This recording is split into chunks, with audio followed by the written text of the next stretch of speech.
When the Stahlta initially came out, it wasn't really anything super special, but then we got the shock rifle skin and it suddenly became a whole lot more popular. Now thankfully for us, my friends, it doesn't only look cool and sound cool, it also packs one serious punch. And today, my friends, it's time for a build update. As always, my name is Leyzar, and I got a couple of selections lined up. Something cheap, something affordable, something that a more casual or newer Tenno can get into. But fear not, my friends, we also got the endgame setup. Prime mods, galvanized mods, a Riven. We're going to be taking this puppy to steel path and put it through its paces. That said though, please bear in mind that my builds and guides usually take a more new player friendly approach. I'm going to be taking my time and explaining whatever I feel is necessary for more newer Tenno. So in case you're a vet and you already know most of this stuff, you can either skip ahead or have a bit of patience. And with that out of the way, let's jump into the Stahlta.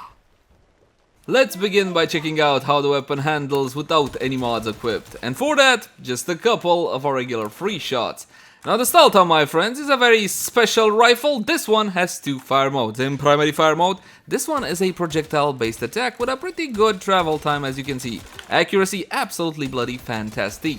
Now it does have a bit of a recoil to this one, but nothing too major. This is the standard 15 meter test, and as you can see, the recoil does climb a little bit, but it stabilizes really quickly, so it's no problem whatsoever. Now I want you to take a look at the actual projectiles for a second.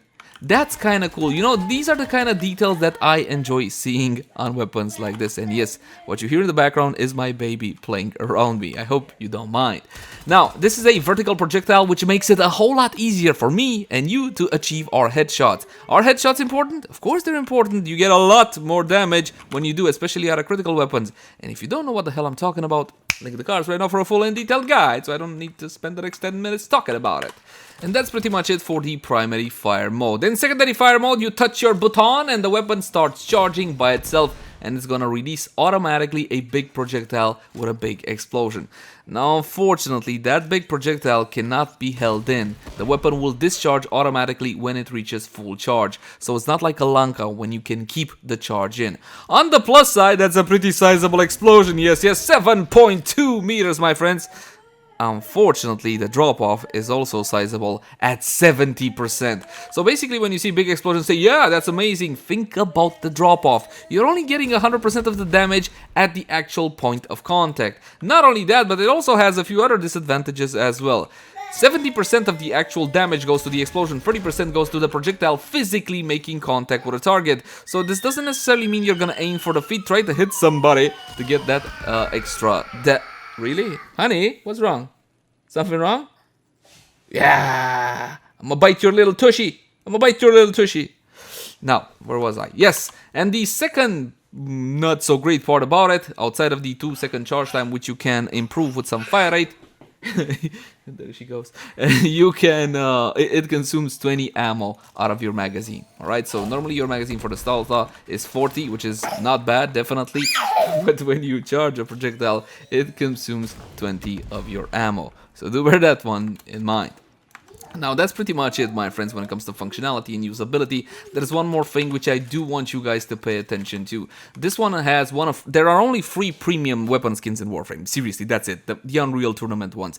Thankfully for us, the Stahlta has the shock rifle skin. And what I'm gonna do next is show you a brief demonstration between normal and an actual premium skin in Warframe. Yes, my friends, they can actually exist. Sound effects to 100%, because you know what? This skin alters the look, visual effects, and sound effects as well. It's like having a brand new gun. Listen to the base version first and look at it.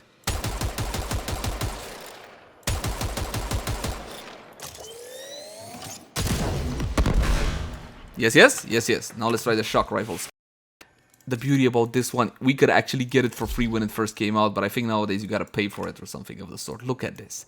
Look at this beautiful, beautiful thing, man. Absolutely bloody insane. And it's so easy to fashion as well, because of all the fantastic textures the developer put on this puppy. Take a look at that. Absolutely freaking fantastic. But it doesn't just look awesome, it also sounds awesome as well. Listen.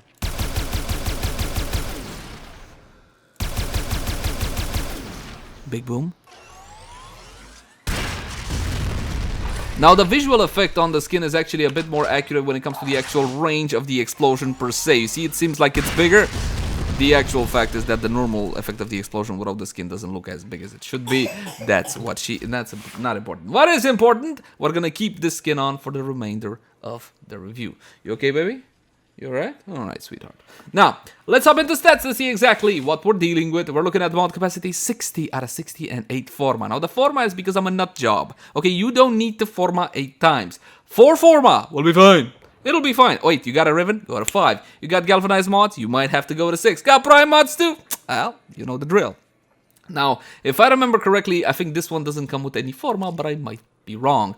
The point is, 4 forma is what you should be looking at. And of course, if your weapon comes with mod capacity only 30 out of 30, you jump into actions and you plug in the Auto King Catalyst. For 20 plat, you can also farm on Farm Grind Wave. Some events in Warframe also offer one as a possible or guaranteed reward. Sortie can get you one, Archon Hunts can get you one, well, a blueprint that is you still need to build it, so there you go. This is definitely a must-have weapon. So if you don't have the Stahlta by now, trust me, you will after this one. Now, when it comes to the MT Arcane slot, obviously this one should be unlocked because it gives you, you know, power. And we do like power in Warframe. Do we not primary deadhead for a raw strength approach? This is going to give you more headshot multiplier. Are you the guy? Are you the guy that always gets headshots? Because I'm not. I'm not the guy that gets headshots. Even on standing still targets, I managed to miss, but that's not important. If you're the guy, you go with deadhead, you build corrosive and heat on the weapon, you're done, good to go. And also fixes a little bit of the recoil, which is not a non-issue. Now, most mortals, like myself, alright, we're gonna go with primary merciless simply because this is gonna go well with a hunter munitions approach, which the weapon does very well with. It also gives you reload speed, which you don't really need, but it does bring the reload to 1.1 seconds, I believe. Let me see. Am I right? Of course I remember. As for the last one, well, the dexterity, if you're going to be using it in tandem with your melee. Where was I? Oh yeah. Oh, by the way, if you don't know what symbols should I forma, guys, this is a question I still see in the comments. You simply forma for the toughest and biggest mod you got. What's your toughest and biggest mod? Maybe your Riven will be first, yes? And then your prime mods or your galvanized mods. You simply mod for those biggest mods that you got. It's as simple as. And when it comes to weapons, I don't know, 8 times out of 10 it's gonna be a Madurai symbol or this V looking thing. Accuracy fantastic, ammo maximum 300, pickup is 40, which is a tad on the low side if you think about it, considering it's a single magazine. Fire rate of 6 by default, which is a tad on the slow side. Fire rate definitely benefits this weapon greatly. Magazine of 40, noise alarming, punch roll of 1.2 by default. Yes, that means it goes for the Grenier shield, dude. You know the annoying Grenier enforcer guy with the small visor on the thing, and you try to hit him through the visor and you miss because, well, I miss because I can't aim. Yeah, that guy! You got punch through. You're good now. Reload 1.4 by default. Fantastic. You don't need any reload speed. You really don't. Riven Dispo 3 out of 5, which means we can actually leverage the power of Rivons. That is true. That is true. And this is still a fantastic weapon. Damage. Critical chance, critical multi, 24% base with a 1.8x multi. The base is fine. I just don't get why the multi is a tad on the low side. Make no mistake, this is still a critical weapon. Doesn't mean you can't build it without crit, it just means it's not the best idea. Status chance 22%, which is alright considering how many projectiles you put into the target. The damage is going to be a full IPS, impact, puncture, slash, with the highest being slash. But considering the status chance, listen, most of your slashes are not going to be coming from here. Most of your slashes are going to be coming from the hunter of the munitions, which is here somewhere. Now, the charge represents the secondary fire. Its accuracy doesn't matter, ammo doesn't matter. Charge rate 1.6 seconds by default. It wasn't 2 seconds? Okay, so it was 1.6 seconds. It's a pretty decent charge up, all in all, considering fire rate, of course, is tied into that one. Reload on 1.8 seconds. You see this? 1.8 and here's 1.4. Weird, isn't it? In any case, Riven disposition is going to be exactly the same. When it comes to the damage, like I said before, you will have a bit of a split. And as you can see, you get 1200 for the explosion, 600 by default for the projectile making contact with a target, which is actually more than 30%. So you still want to get that damage, right? If you want to aim for the feet, you know what? Fine, whatever, aim for the feet. But I do urge you, you want the full damage? Make sure that projectile makes contact with somebody, anybody. There's still the same array of IPS, impact, puncture, slash. I see the same percentages for the most part. Critical chance is a lot higher though, 40% with 3.0x critical multi. Now that, my friends, is absolutely bloody glorious. And yes, this critical chance, critical damage applies to the explosion, even though it doesn't say it here. They're trying to make this thing less cluttered. It's already super cluttered and confusing to new players, but that's not important. Fall off is bad. It's just bad. It's just bloody bad. 70% is bad. You're losing a lot of damage, just like 2 meters away, and you already lost a lot of damage. You can Prime Firestorm if you so desire. Unfortunately, this one got a bit of a nerf. I hate that they nerf these. They're not that relevant anymore, even with a high base, because 7.2 is a high base to talk about when it comes to explosion rate. It only takes it to 10.3, not even 10.4. It's not great anymore, sadly. Attaboy! You killed it, D. You did it. Embedded delay 0.4 seconds, because after the projectile lands, you don't get a boof instant explosion. You saw that? You get a small delay. Did you catch that on the demonstration? That's what that means. That embedded delay of 0.4 seconds. And it's going to be pure radiation damage, which is fantastic against something like Archons. But if you still want a one-shot, still the Kuvahek is the way to go. They haven't, quote-unquote, fixed it yet, so enjoy that one.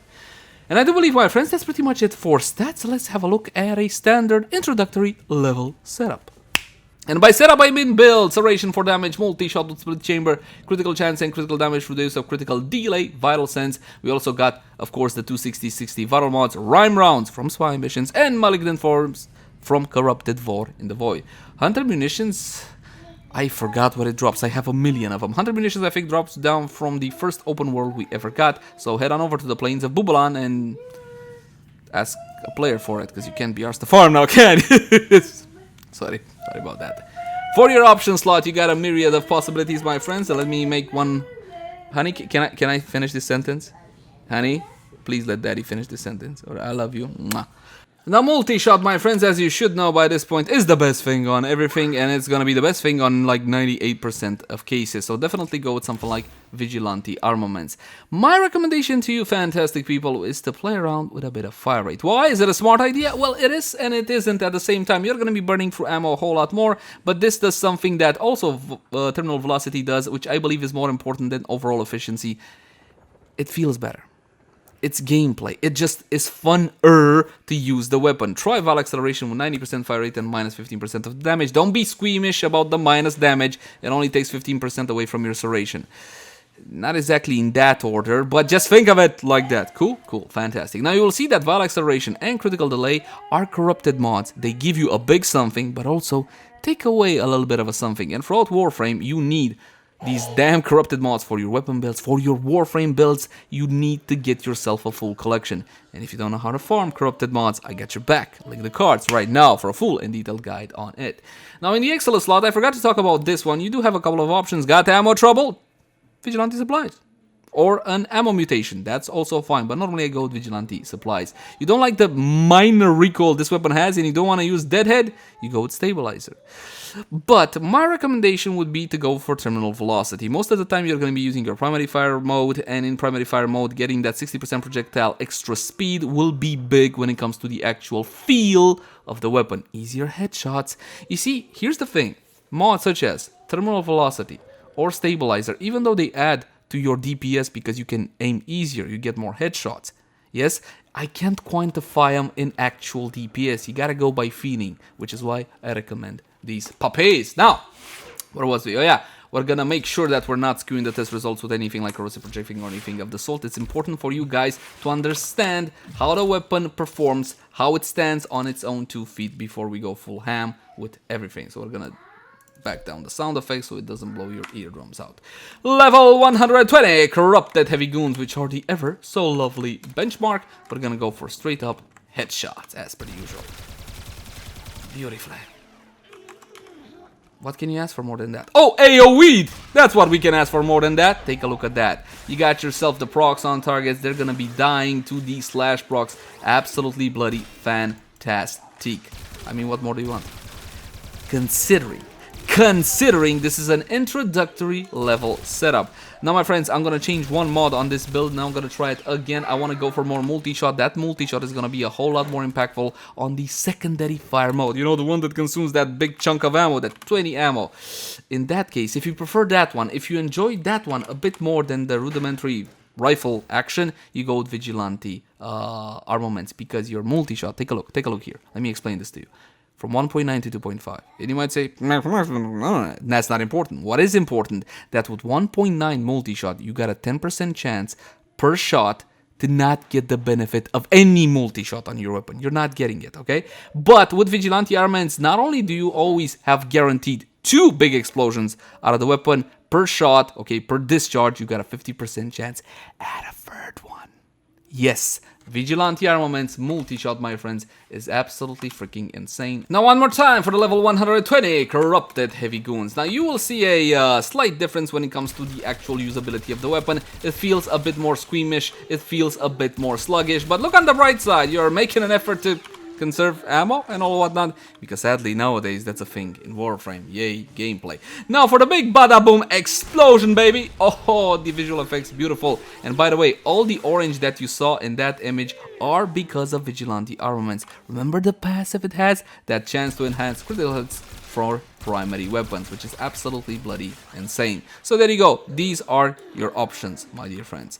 Now let's say that you got more than introductory level mons, okay? Let's talk about players that have everything they need to. Your build should look something like this, more or less. You can use Galvanized Chamber instead of the normal one. Galvanized Aptitude, does it work? It works only for the primary fire mode. For the secondary fire mode, it half works. Now let me explain to you exactly what I mean. It's gonna be applying its damage bonus to this part, to this 3.2k, not to the 7.7k. Yes, because Galvanized Aptitude and all similar mods do not offer the damage benefit to explosions, to area of effects. It doesn't matter how big or small they are. So do bear that one in mind. Is it still worth using? Definitely, especially for somebody like me that uses the primary fire mode a whole lot more. Yes, sweetheart, that's beautiful. Then the secondary fire mode. Yes, a Bane mod is here simply because it does, listen, it does add a whole lot of power with a build like this. If you don't want to use it, simply use Serration. You can swap it out, no problem whatsoever. You can add more usability, you can add more fire rate. If you dislike Bane mods, like I dislike them, I showcase them simply because their power is to be respected. And of course I got a Riven for this one called Multi-Shock Critical Damage minus slash. Yes, the negative is definitely not ideal, but as I said before, the very large majority of your slashes are going to be coming from Hunter Munitions, so the chance to proc slash, which is diminuted now, isn't a big deal, and the actual damage difference is 150% negligible, so you can go for something like this. Is it an ideal? No. Is it a big deal? No. And of course, primary merciless as per usual. One more time, the level 120 corrupted heavy goons. Do you need help, sweetheart? You need help? Get up there. Get. There you go. Now be good for daddy.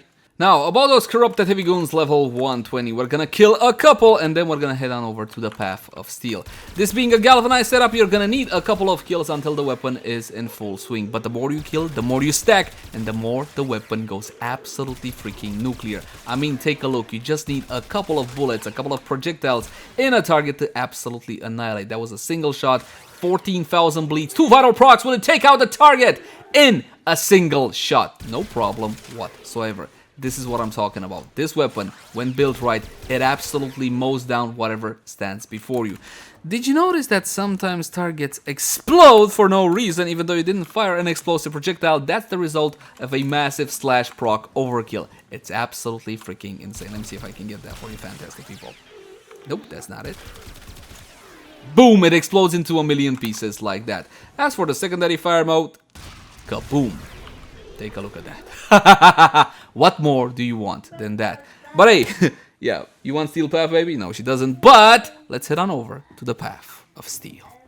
Welcome to the Void, my friends. Now let's see what the Stahlta will do in an actual gameplay environment. First, we're gonna have to get a couple of stacks to get the weapon in full swing. And as you can see, it grows more powerful with each and every single kill. The one problem I have when it comes to actual gameplay and the weapon is the travel time of the projectiles, but that can be fixed with acceleration in the Excel slot. But that would mean I need to format one more time, and I'm not gonna do it. Okay, fine, I'll do it after this vid. As you can see, the weapon has no problem in dispatching whatever stands before it. Butchers don't stand a chance, the infested don't stand a chance, and if you want to simply clear whatever is before you with a single shot, do the AoE damage. No problem whatsoever. What else can I tell you about the Stahlta? Go with Revenant, definitely my first choice when it comes to actual targets that hurt, and try to get the Panzerwulpefeile as well. Now the Panzerwulpefeile will get you an insane benefit. The Panzerwulpefeile will get you vital procs on your targets, but as you can see, most of the time the targets are dead before the Vulpi has a chance to apply those procs. She's not particularly fast and she's not particularly reliable, which is why sometimes I keep vital on my weapon anyway, just to make sure and all whatnot. One big explosion just for you. the massive overkills. I do that because I love the particle effects and all whatnot, but I'm fully aware that you guys are seeing this on YouTube and probably YouTube just had a stroke from all those particles. It doesn't like particles, so let's do it one more time. Beautiful. It's just absolutely beautiful. Now, if you're interested in self-damage, this weapon used to self-damage on secondary fire mode, but of course self-damage was removed, and now Digital Extremes is considering and probably will, this is an assumption, reintroduce self-damage in the game. It's gonna be a gimped out self-damage system, yes, so you're not gonna blow yourself up like you used to, so you don't need to worry about it so much. As for Steel Path gameplay, this is it. It's gonna basically destroy whatever stands before you, like that. What more do you want from such an awesome weapon? I know what you want more, Warframe buffs. And who better than Lady Mirage Prime and her outstanding buffs. Though at this point I feel it's overkill. It's an overkill on top of the overkill. And yes, I'm in the ballroom simulacrum, even though I don't like the lighting in this place. When it comes to heavily armored targets, corrosive projection, obvious, yes. You can also go with arcanes, my friends. Now, these will make a bigger impact on your weapon than the actual aura. For the aura itself, if your build calls for something like physique, rejuvenation, shield disruption, energy siphon, ideal for new players, if my memory serves me right, go for the aura of your choosing. If the aura is that relevant to you, don't forget about coaction drift that you can slot right here. As for arcanes, you don't need to have 2 for your weapon. It's a bit overkill, honestly, and you don't need any more flat damage anyway. In this one, why don't you go for your energize, yeah? If you want more fire rate, because fire rate is fantastic on this weapon, as you saw there, it makes it feel a whole lot better, and of course increases the DPS at the cost of some usability because you will have some ammo issues. You can go with something like Solar Arcane Acceleration. Arcane Avenger still, my friends, one of the most powerful offensive arcanes in the game, if not the most powerful. This one on damage, a 21% chance for a massive 45% critical chance for 12 seconds, and the usual 1 arcane revive. This is a bonus additive after simply stacking on top of what you already have. So what do I got right now? Primary fire mode 72 with that 45, boom, over 100, I get myself guaranteed crit chance. Over here I'm going to 165. It's absolutely bloody insane. And when you're already over 100, you should be considering investing more into critical damage than critical chance. So do bear that one in mind. When it comes to companion buffs, you got a couple of options. You can go with a Panzer Volpe, or you can go for a Sentinel. Any Sentinel you want, just make doubly sure that on that Sentinel's weapon, you got the 4 Vigilante mods. Trust me, Sentinel weapons are mostly just to get some buffs or to apply statuses. Yes, you can use the Sentinel weapon to apply statuses and play around with condition overload, something like that. It's an old trick that refuses the bloody die. Gesundheit, baby. Gesundheit. Now, we're gonna go like so against the corrupted heavy goons level as much as I can. Unfortunately, Digital Extremes refuses to let us spawn higher level targets in the simulacrum. We should be able to spawn like levels in the thousands up until level cap 9,999. And I think we should also have a toggle somewhere to include Steel Path modifiers, extra armor, etc, etc. I mean, that is the point of this, is it not? But until then, my friends, wait, should I unpause them? Yes. Unpause them so they can hit me and I can get my glorious, absolutely glorious buffs. We're gonna do Empower for Mirage and her free ability for a massive damage increase. One more time, and Power and her ever so lovely clones. I'm gonna do AoE.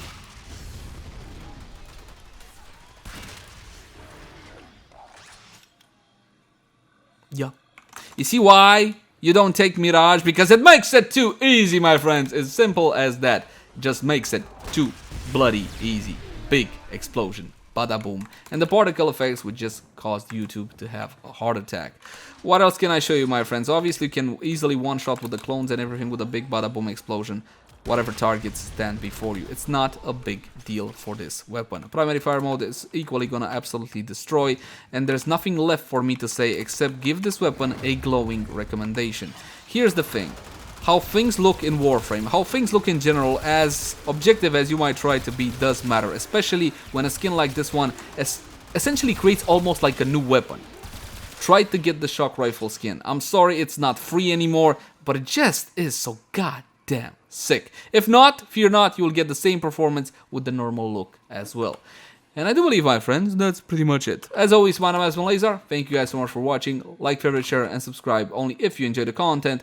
And if you love the content and you want to help us keep making it, consider supporting us via Patreon. I got some nifty wallpapers for you guys I bet you will love. Link in the cards right now. But until next time, my friends, bye-bye.